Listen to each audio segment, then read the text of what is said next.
তিন ব্যক্তির দোয়া করতে হবে। এক নম্বর সাইম হাত্তা ইফতিরা, রোজাদার যদি ইফতারের সময় দোয়া করে এটা দোয়া করতে হবে। দুই নম্বর ওয়াল ইমামুল আদিল, নেককার পুরুষ শাসকের দোয়া করতে হবে। নেককার পুরুষ শাসকের দোয়া করতে হবে।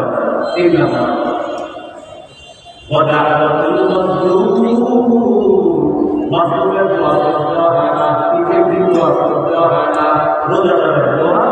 দুই নম্বর এই ব্যক্তির দোয়া, নেককার পুরুষ শাসকের দোয়া। তিন নম্বর মাজলুমের দোয়া করতে হবে।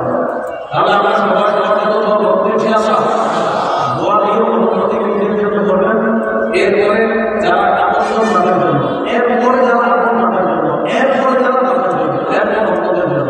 আর মনে রাখবেন অনুপস্থিত যারা তাদের জন্য দোয়া করবেন, ফেরেশতা আপনার জন্য দোয়া করবেন। আল্লাহ আমাদেরকে সকলকে বলে রাখার তৌফিক দান করুন। 16 নম্বর ইতিকাফ করা, 17 নম্বর লাইলাতুল কদর তালাশ করা। লাইলাতুল কদর হলো 17 নম্বর, আর 16 নম্বর ইতিকাফ করা। যারা লাইলাতুল কদর পেতে চান সহজে, তাদের সহজ উপায় হলো ইতিকাফ করা। সহজ উপায় কি? ইতিকাফ করা। সেই বুখারী বর্ণনা 2033 নম্বর হাদিস।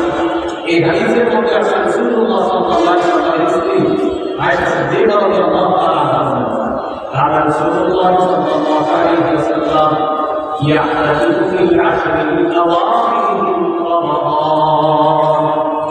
রাসূলুল্লাহ সাল্লাল্লাহু আলাইহি ওয়াসাল্লাম রমজানের শেষ দশকে ইতিকাফ করতেন। আর ইতিকাফ করলে 17 নম্বর লাইলাতুল কদরটা সহজে পেয়ে যাবেন।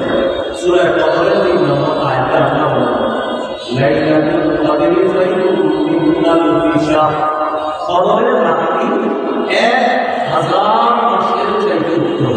সুবহানাল্লাহ। 21, 23, 25, 27, 29 বেজর রাতের মধ্যে লাইলাতুল কদর তালাশ করা। বুখারীর বর্ণনা ইবনে আব্বাস রাদিয়াল্লাহু তাআলা আনহু তিনি 24 নম্বর আয়াতে কথা বলেছেন। কত? 24, 21, 23। ইবনে আব্বাস এর বর্ণনা আছে তিনি বলছেন 24 নম্বর। তাহলে 21, 23, 24, 25, 27, 29 এর আগে আমরা লাইলাতুল কদর তালাশ করব। বলেন ইনশাআল্লাহ। 18 নম্বর সদকাতুল ফিতর আদায় করা। কি আদায় করা? সদকাতুল ফিতর আদায় করা। ওলামায়ে কেরামের সাথে পরামর্শ করে সদকাতুল ফিতরকে আমরা আদায় করার চেষ্টা করব। বলেন ইনশাআল্লাহ। এই 18টা মৌলিক করণীয় বললাম, এগুলো মনে রেখে ইনশাআল্লাহ আমরা করব। এটা হলো আজকের আলোচনার প্রথম ভাগ। দ্বিতীয় ভাগটা সঠিক বই বর্জনীয়, রমজান মাসে বর্জনীয়। 1 নম্বর বর্জনীয় ঝগড়া বিবাদ বর্জন করা। বর্জন করা ঝগড়া বিবাদ বর্জন করা, ঝগড়া বিবাদ। সহিহ বুখারীর বর্ণনা 1904 নম্বর হাদিস 1904। এই হাদিসে আছে ইযা কানা সাওমু ইযা কানা ইয়াউমু সাওমি আহাদিকুম, ইযা কানা ইয়াউমু সাওমি আহাদিকুম, তোমাদের কারো দিনের বেলা যদি কেউ রোজা রাখো, দিনের বেলা সে কি করবে না? অশ্লীল কথা, কাজ, মন্দ কিছু করবে না, বলবে না। কেউ যদি তাকে গালি দেয়, তার সাথে লড়াই করে, রোজাদারের সাথে যদি ঝগড়া করবে, তাহলে আমি সেজন্য বলে এটি সহিহ রোজাদার।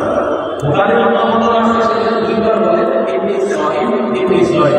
তাহলে আমাদের সাথে রোজা রাখা অবস্থায় কেউ যদি ঝগড়া করে, আমরা 2 বার বলবো আমি রোজাদার, আমি রোজাদার। মনে থাকবে তাহলে ঝগড়া করি না, এটা 1 নম্বর বর্জনীয়। 2 নম্বর বর্জনীয় হচ্ছে অনর্থক কথাবার্তা বলা যাবে না। সেই বুখারীর 2477 নম্বর হাদিস রাসূলুল্লাহ সাল্লাল্লাহু আলাইহি ওয়াসাল্লাম বলেন ইন্নাল্লাহা কারিমাতুন সালাসা, আল্লাহ আমাদের জন্য 3টি বিষয় অপছন্দ করেছেন। বলেন তো আল্লাহ আমাদের জন্য কয়টি বিষয় অপছন্দ করেছেন? 1 নম্বর ইলা ওয়া অনর্থক কথা। 2 নম্বর সম্পদ নষ্ট করা। 3 নম্বর প্রশ্ন করা, খালি প্রশ্ন করা, বেশি এগুলো আল্লাহ পছন্দ করেছেন। তাহলে 1 নম্বর অনর্থক কথা বলা যাবে না। 2 নম্বর সম্পদ নষ্ট করা যাবে না। 3 নম্বর বেশি বেশি অনর্থক প্রশ্ন করা যাবে না। 1 নম্বর জানলাম আপনার ঝগড়া পরিহার করা। 2 নম্বর অনর্থক কাজ কর্ম কথা পরিহার করা। 3 নম্বর মিথ্যা পরিহার করা। ভাই কি পরিহার করা? সেই নম্বর হাদিস 1000 এই হাদিসের মধ্যে এসেছে নবী বলেন মানবীয় আকাউলা যে ব্যক্তি মিথ্যা কথা সাথে মানব না বল আমার বিধি যে ব্যক্তি মিথ্যা কথা সাথে মানব না মিথ্যার উপর কাজ করতে সাথে কাজ করা সাথে মানব না রাইসাল বিল্লাহি নাফসু ইন্নাল্লাহ আমার সাদা সে খাবার না খাওয়াটা পানি না খেয়ে রোজা রাখাটা এতে আল্লাহ তাআলা কাছে তাকে গুরুত্ব দেয় সে যে সারা না খেয়ে রোজা রাখে সে না খেয়ে রোজা রাখে এটা এই না খাওয়াটা আল্লাহ কাছে তেমন গুরুত্ব দেয় কারণ সে মিথ্যা থাকতে পারে এই জন্য মিথ্যা কথা ছেড়ে যাও আপনি মিথ্যা থাকতে পারবেন আল্লাহ রাখেন কোনো মুসলিম তুমি খাইলা না আর আল্লাহ করে না খাওয়া না পান করা এত গুরুত্ব রাখে আল্লাহ কাছে তুমি মিথ্যা কথা থাকতে পারবে বলে আমার মিথ্যা কথা সমস্ত পাপের মা বলেন সমস্ত পাপের আমার নাম কি মিথ্যা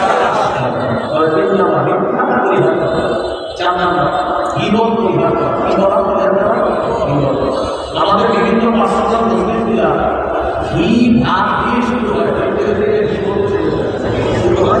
ঘি ভাত দিয়ে ঘি আর ভাত আস্তে আস্তে শুরু হয় ঘি ভাত দিয়ে শেষ হয় এই জন্য আমি আমার মানুষ কষ্ট হয় বিভিন্ন জায়গায় বসে থাকি আমি আমার নিজের আত্মরক্ষা করার জন্য আমার জায়গায় বসি না আমার মনে শুরু হয়ে যাবে কারণ শুরু হবে বিবাদ দিয়ে শেষ হবে বিপদ দিয়ে এজন্য আমার সাথে কোথাও বসে না বড়টা যখন কোথাও পরিবেশ করে দেখা বুঝি বলছিলাম যে আমরা বিপদ করি না বিপদ কি করা করি না এই যে চারটা কথা বললাম ঝগড়া দিয়ে হয় ঝগড়া দিয়ে হয় অরণ্য কথা দিয়ে হয় বিজ্ঞানতা দিয়ে হয় জীবক দিয়ে হয় তিনি 26-16 নম্বর হাদিস নবী বলেন আল্লাহুম্মা ইন্না লিল্লাহি আও আলা নাবিয়িহি ইল্লা হাসাইল আসলামি বেশিরভাগ মানুষ জাহান্নামে যাবে শুধু জিহ্বার পথের কারণে মাথাটা নিচে না পাগল উপরে দিয়ে ধাক্কে জাহান্নামে ফেলা হবে শুধু জিহ্বার পথে তিরমিজি 24-10 নম্বর হাদিসের বর্ণনা নবী সাহাবী সুফিয়ান রাদিয়াল্লাহু তাআলা নবীকে প্রশ্ন করলেন না রাসূলুল্লাহ আলাইহিয়া হুজুর আমার ব্যাপারে সবচেয়ে বিপজ্জনক বিষয় কোনটা বলেন নবী নিজে জীবন মরণ ধরে বললেন না এটা এগুলো আপনারা দেখালে সমাজে আমাদের বিপজ্জনক অঙ্গ কোনটা এবার আমার সাথে বলেন সরকার হয় কি দিয়ে মিথ্যা হয় কি দিয়ে অনন্ততা হয় কি দিয়ে জীবন হয় কি দিয়ে মানুষ বেশিরভাগ জাহান্নামে যায় কোন কারণে জিহ্বা আস্তে নিয়ন্ত্রণ করা তাহলে বলেন এই নিয়ম জানে খানা থেকে জিহ্বাকে বিরত রাখা পাশাপাশি কথা থেকে বিরত রাখা অর্থ কথা শিক্ষা কথা জীবন এগুলো থেকে বিরত রাখা ইনশাআল্লাহ আল্লাহ লৌকিক কথা এই সব কথা আল্লাহ পুরস্কার দিয়ে আল্লাহ রোজা ছাড়া আপনার সব দেখা যায় রোজা ছয় মাথা সব বছরের এই ছয়টা হলো বছরের 18টা বছরের কিন্তু মৌলিক কথা আমাদের পশ্চিমের দিকে মৌলিক 18টা বছর 6টা বছরই 18-6-24 আজকে আল্লাহ আমার সকল জীবন আল্লাহ আল্লাহ আমরা সবাইকে আমল করতে পারি আল্লাহ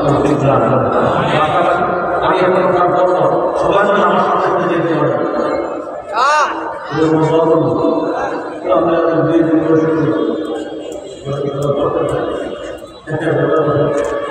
যারা দাঁড়িয়েছেন আপনারা দাঁড়িয়ে